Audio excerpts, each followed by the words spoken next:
नमस्कार दोस्तों। अखंड भारत यानी अनडिवाइडेड इंडिया बहुत से लोगों का यह सपना भी है, लेकिन वास्तविकता में इसकी बात करें तो क्या यह संभव है?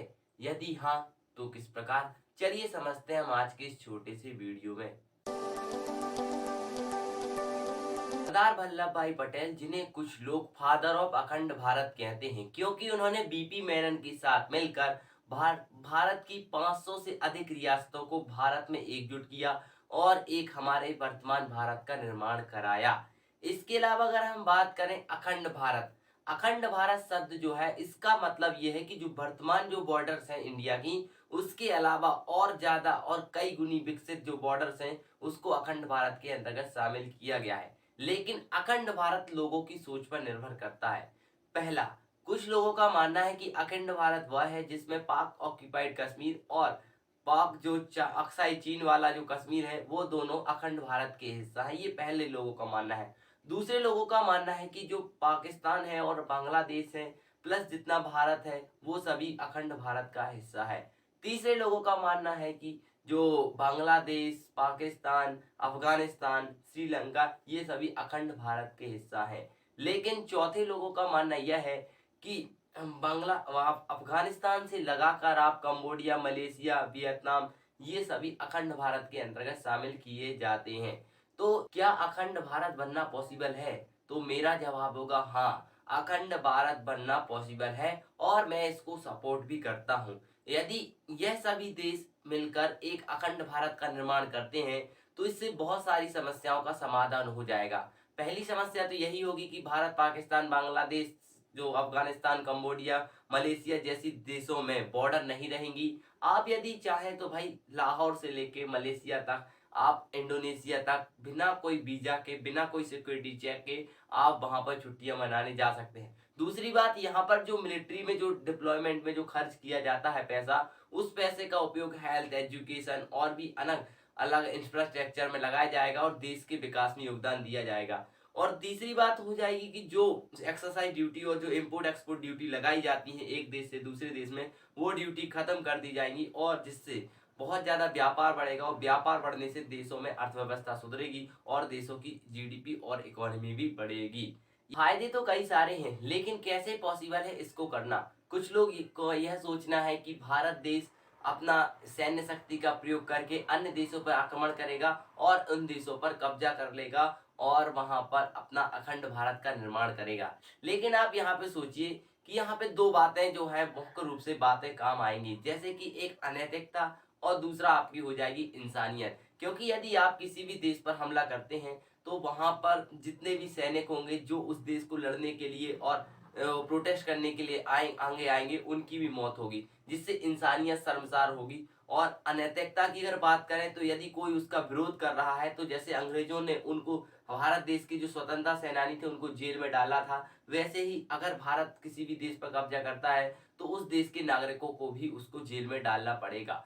और इसके अलावा एक मूर्खतापूर्ण बात एक अलग बता दें हम आपको कि आप इतिहास गवाह है, आपको भी जानकारी होगी, यदि किसी भी देश के जो राजाओं ने दूसरे देश पर कब्जा करने की सोची है, कब्जा हुआ है नहीं हुआ है, अगर किया हुआ है तो थोड़े समय के लिए ही उनका शासन चला है, उसके बाद वो ऑटोमेटिक मिट गए हैं। आपने एक मोदी जी का भाषण भी सुना होगा कि विस्तारवादी नीति अब नहीं चलने वाली। विस्तारवाद की जीत जब किसी पर सवार हुई है, उसने हमेशा विश्व शांति के सामने खतरा पैदा किया। इतिहास गवाह है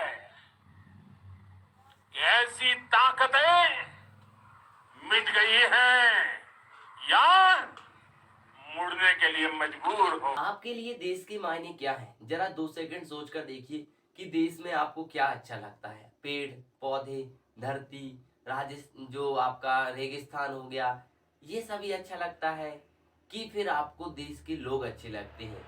आप इमेजिन कीजिए कि आपका एक घर है, घर के अंदर घर बहुत अच्छा आलीशान बना हुआ है, सेंटिलीना करके जो मुकेश अंबानी का घर है वैसा घर बना हुआ है, लेकिन उसके अंदर रहने वाला कोई नहीं है। तो किस काम का है वो घर? आप इमेजिन करिए। वैसे ही देश के बारे में अगर हम बात करें तो देश में अगर लोग नहीं हैं तो वो देश किसी भी काम का नहीं है। जब हमारी आर्मी देश के लोगों को प्रोटेक्ट करती है या देश की सुरक्षा करती है, तो उसका मुख्य काम देश के लोगों की सुरक्षा करना होता है, ना कि उस भूमि की। भूमि की सुरक्षा तो वो करती ही है, साथ ही साथ उसका मुख्य काम जो है देश के लोगों की सुरक्षा करना होता है। आप इमेजिन कीजिए कि यदि आप सोच रहे हैं कि भारत देश जो एक अखंड भारत बन जाए, तो भारत देश अगर अखंड भारत बनता है तो उसमें पाकिस्तान, बांग्लादेश, मंगोल जो मलेशिया, वियतनाम, इंडोनेशिया, आपका अफगानिस्तान, भूटान, नेपाल, श्रीलंका, ये सभी मिल जाएंगे। तो आप जैसे अपने पड़ोसी को ट्रीट करते हैं, वैसे ही आपको एक पाकिस्तानी को भी ट्रीट करना होगा। जैसे आप अपने फैमिली मेंबर से बात करते हैं, वैसे ही आपको एक बांग्लादेशी, वैसे ही आपको श्रीलंकियन, ऐसे ही आपको मलेशियन लोगों से बात करनी होगी। और उसी प्रकार आपको जिस भाव से आप अपने घर वालों, आप अपने पड़ोसी से बात करते हैं, व्यवहार रखते हैं, उसी प्रकार के व्यवहार आपको उनसे भी रखने होंगे। अखंड भारत बनना तभी संभव है जब यहाँ की अधिकतम जनसंख्या यह चाहे कि हाँ, मुझे अखंड भारत मिलना है या फिर मुझे अखंड भारत का हिस्सा बनना है। क्योंकि अगर किसी भी देश की अगर हम बात करें, वहाँ की थोड़ी सी भी आबादी अगर उसका विरोध करती है, तो अखंड भारत बनना बहुत मुश्किल होगा, क्योंकि वहां पर प्रोटेस्ट होना स्टार्ट हो जाएंगे और देश में, उसी देश में गृह युद्ध जैसी समस्या देखने को मिल जाएगी। अधिकार जो भारतीय को प्राप्त है, वह अधिकार आपको एक पाकिस्तानी को भी देने होंगे, एक बांग्लादेशी को भी देने होंगे, एक नेपाल के नागरिक को भी देने होंगे।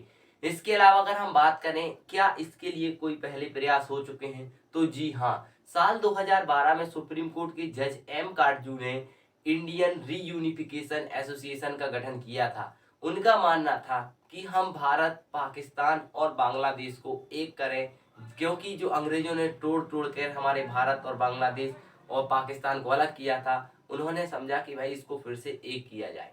आप सोच रहे होंगे क्या इसको करना संभव है, क्या कोई ऐसा देश है जो इस प्रकार से चल रहा है? तो बिल्कुल, यूरोपियन यूनियन जो आप जानते होंगे, यूरोपीय यूनियन जो है इसी प्रकार से जो गवर्न होती है, क्योंकि उसके अंदर भी बहुत सारी कंट्रीज होती हैं जो अलग अलग तरीके से गवर्न होती हैं। यूरोपियन यूनियन अगर हम बात करें, जैसे अगर आप एक मॉडल है, हम बात कर लेते हैं एक मॉडल की कि किस प्रकार हम भारत को अखंड भारत बना सकते हैं। तो अखंड भारत के लिए एक बहुत अच्छा मॉडल है यूरोपीय यूनियन वाला, जिसमें आपने देखा होगा यूरोपीय यूनियन जो है एक अलग ही पार्लियामेंट होती है। इसके अलावा उसकी 3 अलग से जो जूनियर पार्लियामेंट होती हैं, जिसमें इटालियन पार्लियामेंट अलग होती है, फ्रेंच पार्लियामेंट अलग होती है, जर्मन पार्लियामेंट अलग होती है। ये कैसी होगी? जैसे हमारा भारत हो गया, पाकिस्तान हो गया, बांग्लादेश हो गया, इन तीनों की पार्लियामेंट ये हो जाएंगी और इनके ऊपर एक पार्लियामेंट यूरोपीय यूनियन आपको देखने को मिल जाएगी। इसी मॉडल के आधार पर हम भारत को भी अखंड भारत बना सकते हैं, अगर वहाँ के नागरिक और देश। और यहाँ पे जो क्या होता है कि जो यूरोपीय यूनियन है वो एक लोकसभा जैसा काम करता है, और ये जो जर्मन जर्मन पार्लियामेंट हो गया, फ्रेंच पार्लियामेंट हो गया और इटालियन पार्लियामेंट जो है वो राज्यसभा जैसे काम करती है। जैसे हमारे भारत में 2 सदन है, लोकसभा और राज्यसभा, वैसे ही इस प्रकार जो यूरोपीय यूनियन या यूरोपीय पार्लियामेंट या फिर जर्मन, फ्रेंच और इटालियन पार्लियामेंट की तरह काम करती हैं। लेकिन क्या हमारे भारत देश में इस प्रकार की जो विचारधारा अभी वर्तमान में है कि हमारे भारत देश को अखंड भारत बनाया जा सकता है कि नहीं? लेकिन सबसे बड़ी समस्या यह है कि जो लोग अखंड भारत की बात करते हैं, वही लोग आज इसमें समस्या में दरार बनकर खड़े हुए हैं। क्योंकि कोई राजनेता, कोई पॉलिटिशियन, कोई पंडित, कोई ये अलग अलग जो हमारे भारत में महान मूर्तियां हैं, उनके अलग अलग बयान सुनने को मिलते हैं। कुछ बयान, जैसे कोई बयान देता है कि लड़कियां इस तरह की जीन्स नहीं पहन सकती हैं, दूसरा बयान देता है कि भाई हिंदू लड़की या मुस्लिम लड़का या हिंदू मुस्लिम लड़के लड़की प्यार नहीं कर सकते हैं, तीसरा होगा कि कुछ राजनेता ये कहते हैं कि भाई हम 15 करोड़ हैं और तुम 100 करोड़ पर भारी हो जाएंगे। 15 करोड़ है मगर 100 के ऊपर भारी है, याद रख लेना ये बात। कुछ संत कहते हैं कि एपीजे अब्दुल कलाम एक जिहादी थे। कुछ गोदी मीडिया के दिन भर चलने वाले भड़काऊ, अगर हम बात करें, दिन भर भड़काऊ जो हेडलाइन चलाई जाती हैं, उससे देश की समस्या। कुछ पार्टी के ऐसे नेता होते हैं जो कहते हैं हिंदू और मुस्लिम एक कम माने देश में अलग अलग रहेंगी, यानी कि रह नहीं सकती हैं, विभाजन कन्फर्म है। हिंदू अलग संस्कृति है, मुस्लिम अलग संस्कृति है, दोनों एक साथ नहीं रह सकती, दो संस्कृतियां कभी एक साथ नहीं रह सकती हैं। ये टकराव होगा, जरूर होगा, और जब दो संस्कृतियां एक साथ नहीं रह सकती, इसलिए इसका विभाजन असंभव ही है, अवश्य होना चाहिए।